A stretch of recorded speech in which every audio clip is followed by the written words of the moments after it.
Babay, diya mga balita gikan sa Visayas ug sa Mindanao. Sugda nato sa Cebu City kay nagpagawas og executive order si Cebu City Mayor Nestor Archibald nga gadili sa paggamit og mga pabuto o firecrackers sa pipila ka lugar sa lungsod sa Cebu.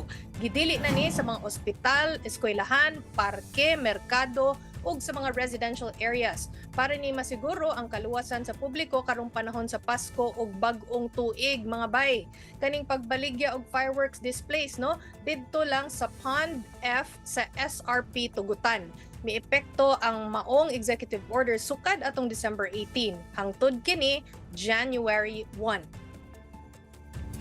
So adto na tas ubos adto ta sa Davao City kay gagpadayon ron ang pagpang-backtrack sa mga pulis sa posibleng mga kalihukan atong mag-ahamahang mga suspect sa Bondi Beach shooting incident sa Sydney, Australia nga nahitabo kadtong December 14.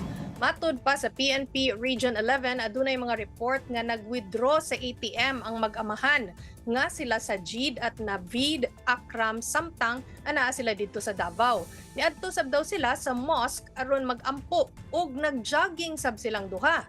Nakadawat sab kuno og impormasyon ang kapulisan nga miadto sa Cotabato City kani mag-amahan nga mga suspect pero ila pa ning iberipika o susihon og maayo. Gikumpirma ni na sa una gikumpirma na ni sa una sa mga otoridad nga nag-istar og halos usa ka bulan ang duha sugod November 1 hangtod November 8 sa usa ka hotel sa Magallanes Street didto sa Davao City before ni sila miadto sa Australia. Meron din tayong info na nakita na pumasok sa isang gun store within the city. Hindi naman bumili ng firearms.